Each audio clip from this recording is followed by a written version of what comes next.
What is up, YouTube? Thanks for tuning in once again. It's your girl Christina, and if you are new to this channel, make sure to smack that subscribe button. Also turn on that bell notification to get notified every time I post a new video. So you guys, basically this actually happened 4 years ago, and this happened to me. And so yeah, let's get straight into the video. So basically what happened to me 4 years ago, and this is how it started. It actually started when, I just couldn't eat anything. I couldn't eat anything, and if I did, I would throw up. I threw up for everything. And nobody thought of it as, oh, it's death or something, or it's close to death, or it's whatever it is. And so we didn't really do anything about it because all I did was sleep. That's all I did. All I did was sleep. I had no strength. And, when they went out and stuff, I wouldn't go. My best would be like, let's go outside. And I'm like, no, I'm really tired. But in reality, I wasn't tired, and I wasn't supposed to be throwing up the food. Basically, what it actually was, I'm going to let you guys know throughout the video. So just keep watching, you guys, because this is something that you guys actually do want to get all the details. And because if you guys miss a part, it's very confusing because it goes from one thing to another. So make sure you guys are watching the whole video. And right now I'm actually doing my hair. So it's a get ready with me / story time. So anyway, let's just get into the video. So basically, my sister Erica, my father, and my little brothers were the ones around me. My mom was working. And, my dad was like, okay, what do you want to eat? And I was craving something Mexican food. So I'm like, Mom, I want some burrito loco. So then she goes and she gives me burrito loco. And I don't crave that. I don't crave that. So that was something that, was unexpected and stuff. She goes, burrito loco. I'm like, yeah. She was like, okay, I'll get it for you after work. So as I'm sleeping, then my mom arrives and Erica hands me the food and I'm eating it. But then I'm I'm already full, I'm not hungry. And Erica's like, you didn't even eat anything. And I'm like, no, yeah, I did. I ate. And Erica's just like, no, you gotta eat more. What are you doing, So then I'm like, dude, I already ate though. I don't want any more. And Erica's telling me no, you gotta eat. You barely ate. And then my dad's like, you're not even eating. And I'm like, cause I can't. I'm just telling myself I can't eat anymore. So then as that goes by, my dad makes me something else because he thinks I just don't want to eat that. He's like, nah, you just don't, you're not feeling this, you don't want this. So and I'm like, all right, if that's what you think, then I'll let you think that. So back then, I was little, and who would have thought that this could be death calling my name, or who could have thought that this would be surgery would be behind this. So basically that happened. I would always be sick. I would miss school for that and stuff because I was really sick. So then my dad ended up calling my mom, and he would tell her she needs medicine and stuff. But my mom, she was like, okay, I'll get it for her. My mom would always give me everything I needed or craved or whatever. And nobody thought of it as if I didn't go into the hospital a day before, I would die. I would be dead right now. I wouldn't be here. So as time goes by, maybe a week later, we started realizing that it's only getting worse. It's only getting worse for me. So then my mom's like, you know what, let's go to the hospital. So then as we arrive at Silver Cross Hospital, they're telling my mom that we have to wait because there's a lot of people at this time, and we have to wait. Everybody has to wait usually when they go to the hospital, as long as it's an emergency.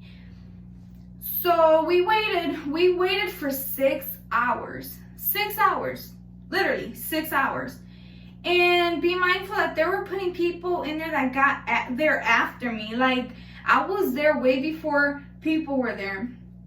So, like, this was getting out of hand, you know, because, like, we were there for 6 hours. Who's there for 6 hours unattended? Like, that's not good, you know?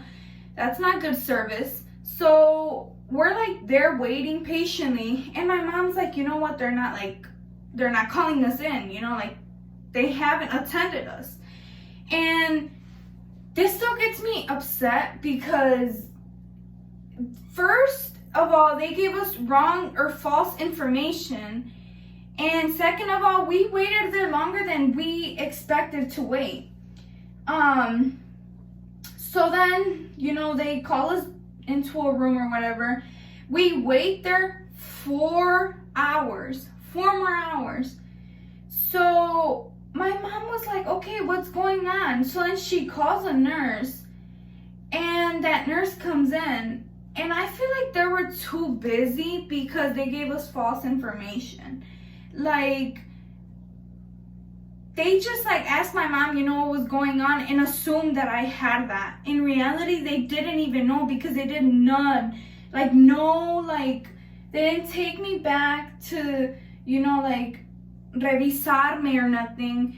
And it was bad because they assumed, and you're not supposed to assume something's going on as long as you have proof. So then that happened or whatever, and the nurse comes in and she goes, Mom, sister, come here. And I was right there in the bed just laying down because I'm the patient. So as the nurse, like, I don't know, she looks like so serious. And she goes, well, you know, I don't remember the exact words, but all I remember is she had told Erica and my mom that I had a tumor. I don't remember what tumor, but I knew that it was death and it had no, like, cure. You know, it couldn't, I was just gonna die. I was gonna die. So I was like, Erica and my mom bursted out in tears, and I was like, no. I was like, there's no way I have that. I was like, just think positive. Like, those were the words that I would always tell myself and tell my mom and, you know, the people that went there to visit me. Well, not there, because then they transferred me to a Chicago hospital. So then I got over there, and I don't remember exactly what the hospital was called, but I think it was like the Memorial Hospital, something like that. They have good, like, they know how to take care of kids and people that go to their hospital. Like, for me, from my experience, that I, like, as long as I've been there, I have gotten taken care of, and they're, like, so caring and stuff. Like, they love their job, and there's a purpose while they're there. So, you know, that happens or whatever, and they, I want to say, transferred me in an ambulance at like 12. Yeah, 12. So then my mom was like, okay, we gotta go because it's late, and, you know, Erica has school. And Erica didn't want to leave. Erica was like, no, Mom, like, I don't want to go to school. But in reality, they had no choice, you know, like, she had no choice. And then my little brothers were at home, so I was like, okay, I'll just go in the ambulance by myself. At first, I was questioning it, like, man, do I really have to go in, like, in the ambulance by myself all the way to Chicago? And so while I was in the ambulance, I did end up going by myself, and I didn't mind it. But so then, like, they were, like, being very nice to me. They ended up giving me a shirt as soon as I got to the hospital in Chicago. And they were like, man, because I was, like, so positive. I was talking to them, like, you know, in a good way and stuff, till I arrived to the Chicago hospital. So then they're like, man, you're so positive. And I was like, yeah, because there's no need to be negative. Like, I was like, I'm gonna, like, get better.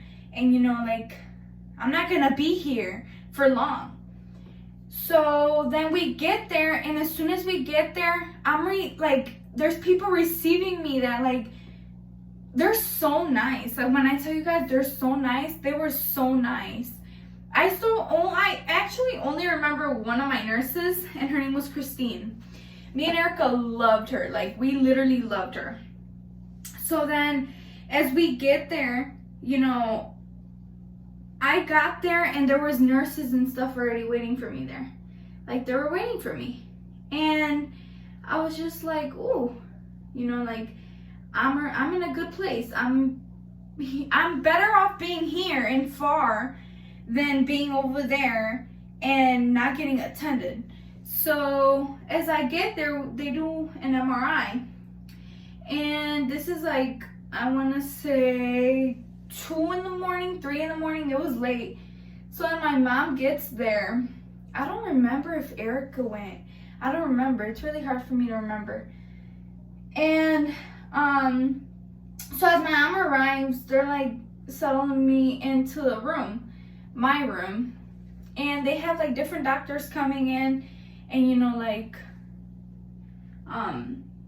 checking me and stuff and like asking me questions. And they're like, first thing they're asking me, and they asked me this the whole time I was there, they would always ask me when was my birthday, if I remember my mom's name and stuff, because of what I had.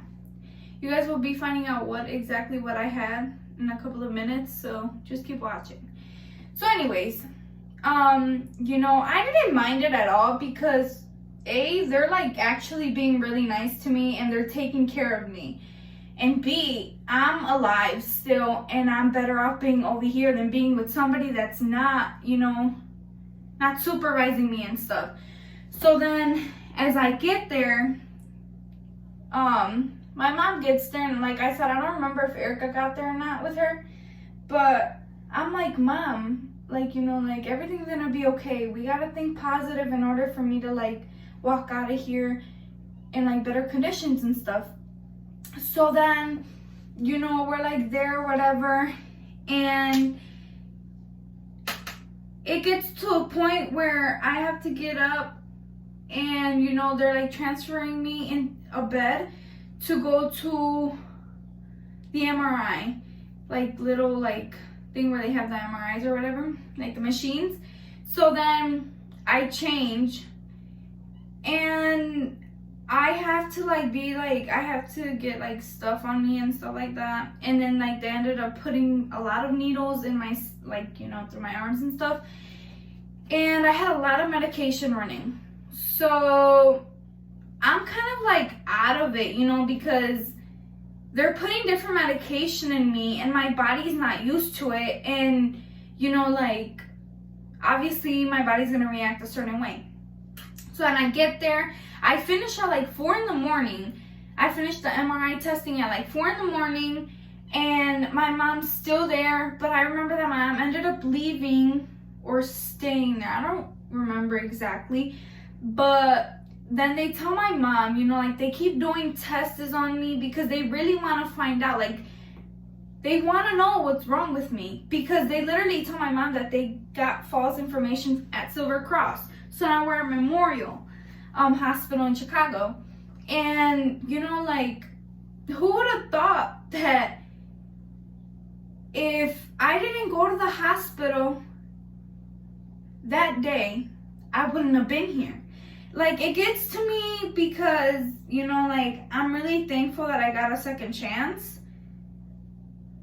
But I feel like, you know, those people at Silver Cross could have, like, took it a little more serious. Like, I could have got tests done there. So then, you know, like, I was like, man, like, I was overthinking it too, because I was like, dang, if I wouldn't have came today, I would have been dead. You know, like, that hits hard and stuff, and it gets to you. So then as we speak, the doctor comes in, and he's like, you know, checking my heart rate and stuff and seeing if I'm good. And so then, what's it called? There's like a lot of nurses that are coming into the room and stuff. And so, like, I'm in a room. I'm like I'm sorry if I'm like stopping when I speak, but it's because I'm trying to remember everything. And they put me in a room and they're like, you're gonna be staying here. So I'm like, okay, that's fine, you know? So then I'm just like there and I'm talking to my mom. I don't remember what we were talking about, but then I'm talking to my mom and we're just like having a conversation. And then she's like, Erica couldn't be here because she has to go to school and stuff. And I was like, okay, Mom, you know, like that's fine. So then they did whatever they had to do. And they ended up telling my mom that I had what's called a brain infection. You know, we were like, a brain infection? How? Why? Like, what? You know, we're like, oh my God. And I was like, what is that? Like, I didn't know. You know, like, once you hear what I'm about to tell you guys, you're going to be like, how? What? So, I was sick. And instead of, you know, like, I don't know if you guys know, but, you know, your boogers are supposed to, like, come out of your nose and not go up. So, me, on the other hand, or I, on the other hand, my mucus and stuff was flowing into my brain. So then it gathered up to the point where like it got bad. So that's why it's called a brain infection, because it ended up gathering in my brain and stuff, and it created, I don't know exactly what, but I'm pretty sure it created like, I don't know. I don't want to give you guys false information, but I know it created something. And so they had to do brain surgery on me. And I still have what we call cicatriz. So like, it's always going to be there. And I remember that I was laying on the hospital bed like this, with my hand out, you know, like reaching out. And the nurse is like, this is going to hurt. It hurts everybody. Or it hurts the people that like have to get this needle in or whatever. And I was like, just do it. I was like, I got this. So in the minute that I said that, she's like, it's already in. And I'm like, what? I'm like, I didn't even like, it didn't hurt. So then she's like, do you feel it going in? And I'm like, yeah, all I feel is something like cold going in. It's going in and it's supposed to like be connected to my heart. And so they did that. And then they put another like big tube in through the bottom, and that hurt. I was like, oh, you know, I was like, oh my God. So like, I was like, man, you know, I was like, whew, I got this though. So then, as like hours passed by, I was just like, thinking, I was like, I got this, and even if it's bad, I know I'm gonna either walk out of here like happy and better, in a better condition, or walk out of here knowing that I had people that actually cared and that they were around, you know, when I needed them. So then, you know, my family, a lot of my family from my dad's side and my mom's side, they're like visiting me. They're like sending me a lot of love. They're buying me huge bears. Erica and my mom bought me 2 huge bears. And, you know, like, I'm just like getting better. I'm getting better because I see that like I have to try. Like, I have to try for my mom. She was a really big support during this time. Like, and she still is up till today. And my dad's like, he's like, you want me to miss work? And I was like, yeah, like I want you to stay here because I don't want to stay here alone, because my mom had to go back to work. Like, she missed a lot of work for this. And my dad's like, okay, you know, I'll call and I'll stay here. So then my dad ends up staying with me. And, you know, like, I'm like, dang, like, I'm looking at my dad because he was sleeping on the couch, because if you guys know, if you guys ever stayed at a hospital, they don't have like a couch that you can just lay back and like sleep, or like an extra bed in the room. So they actually put me in a room where I was going to like stay there for a certain amount of time, or like be there, and they weren't gonna switch me to no other room. And I had to be supervised by a lot of nurses. So they would literally come in and out my room, make sure I was okay and stuff, because you know, you never know. So then, speaking of that, it was like 3 in the morning, and they come in the room and they're like, you're gonna, you know, we have to put medication in through an, I don't know what it was called, a UIV or IV. I don't remember, but it's like a little needle that they put in, and was it here? I think it was here. And you know, it's cold. It's cold. They're like, it's gonna be really cold. I'm sorry, and I'm sorry we woke you up. So when that happened, they were like putting that constantly, like they wouldn't, like that's something that I had to get like literally every hour, every 2 hours, every hour, something like that. So me personally, I'm really bad at like taking pills. Like that's something that you have to force me to take, because I will not just take them. Like you can't just be like, oh yeah, take a pill. No, you have to like sit there, like babysit me in order for me to take it. So yeah, and I wouldn't like want to take the medicines that they were giving me because they were pills. So they would like grab this little like machine that crushed up the pill, and they would put it into the applesauce, because that was my favorite, and it is, still is. It's like so good to me. But they would put it into the applesauce and mix it, and it did have a little like different flavor, but I wasn't like upset about it because it's helping me, and you know, like I can barely taste the pill. And so that's how I was receiving my pills and stuff.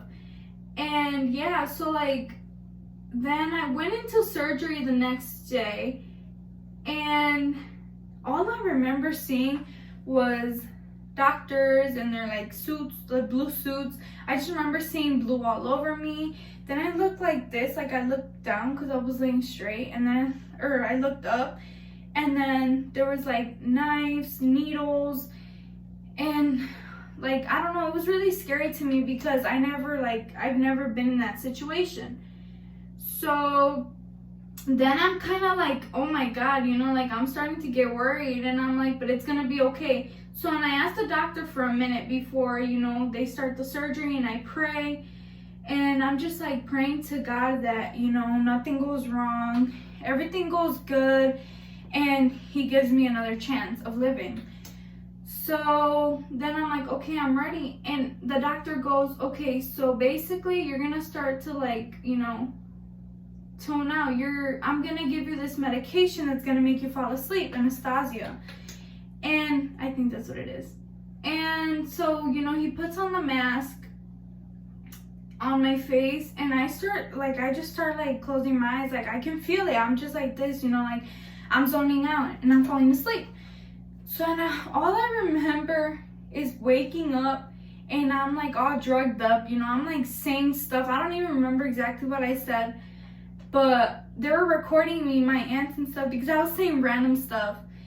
And you know, like my mom, my aunt, Elizabeth, there was like only certain people that can go in the room, because if you guys know, the hospitals are really like strict about people going into the rooms, what age, what time and stuff. So a lot of like, mostly all of my cousins went, but I didn't get to see them because they were little. So, you know, like the nurses come, they bring me a lot of games, because like I feel much better, you know, I feel much better and stuff. So I'm like playing games with Erica, Elizabeth, and I'm like coloring. Erica and my mom spoiled me so much. Like they bought me games that I enjoyed playing and stuff while I was at the hospital. So then I just start seeing more like flowers, and then I see like more bears and stuff. And I'm just like, man, I really gotta get out of here. There's people that like I can't see, but they're here, and you know, like they're here and they want to see me do good. So then I end up getting better as days go by. or months, because I was in there for months. I was in the hospital, I don't know, I think it was like 2-3 months. I don't remember. I was in there for a really long time. For me, it's a long time because, you know, I've never had to stay in a hospital for over a week or more, you know? Oops. So as days go by, I'm just like, I gotta try.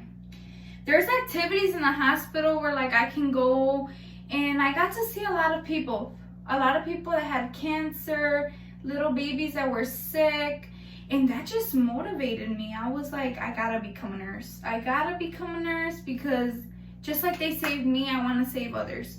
So then, you know, that's why like up till today, I'm gonna be a nurse. So then there's rooms on this side and on this side, and I'm on this side. And then I'm like walking out of the room and I'm turning right to go downstairs because that's where they had like all of the people go and play games. We were playing bingo. Yeah. And we got to like win a lot of prizes and stuff. And I won prizes. I don't remember what. So then I had to like, you know, play games. I ended up getting better, and I don't remember exactly what day I got out of the hospital, but then they were like, okay, you're good to go, you know, we're releasing you and stuff. So then I got everything that I like received at the hospital and stuff from people or from my family members, from the nurses, and I did so much stuff while I was at the hospital that motivated me. So like, this is a message to all of you guys that are like, man, I don't want to live anymore and stuff. I'm here to tell you guys that you guys playing about living and stuff is not a joke. Like, or living, of killing yourself is not a joke. That's not a joke at all, because you guys should actually be thankful that you guys are here. A lot of people aren't here, and they either die young or, you know, something happens to the point where they die. I don't think that death is a joke, and I'm honestly grateful that I got a second chance to live, and that's why I'm going to make a lot out of it. Like, you know, like I'm going to accomplish all of my goals, and I'm just going to like succeed with or without others. Sorry. So I just want to say, don't give up on yourself. Do not give up on yourself. Maintain strength, and every day when you guys get up, say something that'll motivate you guys. I feel like that's important, and a lot of you guys need to be positive. A lot of you guys overwhelm yourselves. You guys think negative. I don't think that you guys should be thinking negative. Just live your life, you guys. Live your life and be thankful that you guys are still here. Like I said, I'm very thankful that I'm still here, and that's why I'm gonna do everything I can. I'm gonna travel. I'm gonna, you know, I'm gonna become a nurse. I'm going to be a nurse, and I'm going to save others just like they saved me that one day. So basically, I just want you guys to think positive, live your life, be happy, you guys, because we only get one life. We only get one chance. And if you get two, like me, you're blessed. There's a blessing, and that's a miracle. Live your life, you guys. Do not, like, I can't stress this enough, do not give up. I love you guys. Thank you for tuning in once again. And today's shout out goes to my family members that were there and actually went and took care of me or went and visited me. I love you guys so much, and I can't wait to see you guys in the next video. Tune in. I love you guys.